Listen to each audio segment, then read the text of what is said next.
اسلام میں تمام خواتین کو حقوق دیے گئے ہیں، چنانچہ ایک مسلمان بہو کو بھی تنہا نہیں چھوڑا گیا، بلکہ اس کو بھی اپنی زندگی بہتر بنانے کے لیے بہت سی کام کی باتیں بیان فرمائی ہیں، جن پر عمل پیرا ہو کر بہو بھی اپنی نئی زندگی کو شاندار طریقے سے گزار سکتی ہے۔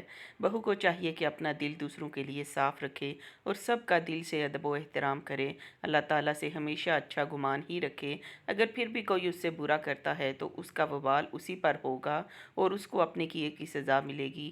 اسی طرح لڑکی کے گھر والوں کو چاہیے کہ اپنی لڑکی کے سسرالیوں کے خلاف کان نہ بھریں اور ساس کو اس کا دشمن بنا کر پیش نہ کریں، بلکہ اس میں خود اعتمادی پیدا کریں اور ہر قدم پر اس کی حوصلہ شکنی کرنے کی بجائے اس کی حوصلہ افزائی کریں۔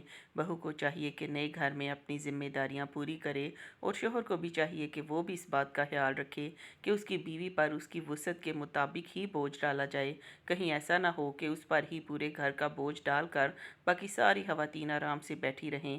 اس طرح کرنے پر اللہ تعالیٰ کی بارگاہ میں جواب دینا ہوگا۔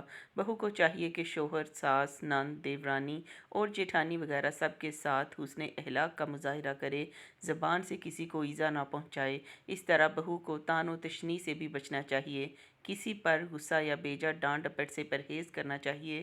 جو کام ذمہ پر ہوں ان کو بہو بھی انجام دینا چاہیے۔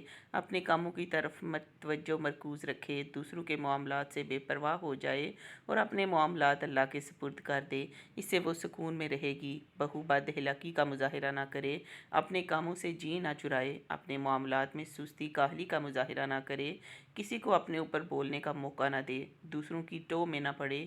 اچھے اخلاق کی بدولت اخروی برکتوں کے ساتھ ساتھ دنیوی فوائد بھی حاصل ہوتے ہیں۔ ایک بہو کی حیثیت سے آپ جس گھر میں آئی ہیں اسے اپنا گھر سمجھتے ہوئے ساس کو ماں کا درجہ دیں، اس طرح نندوں سے بہنوں کی طرح برتاؤ کریں، ان کی سخت بات کو بھی اس طرح مثبت انداز سے لیں جس طرح اپنی والدہ اور حقیقی بہنوں کی لیتی تھیں۔ لڑائی جھگڑے کی صورت ہی نہ پیدا ہونے دیں۔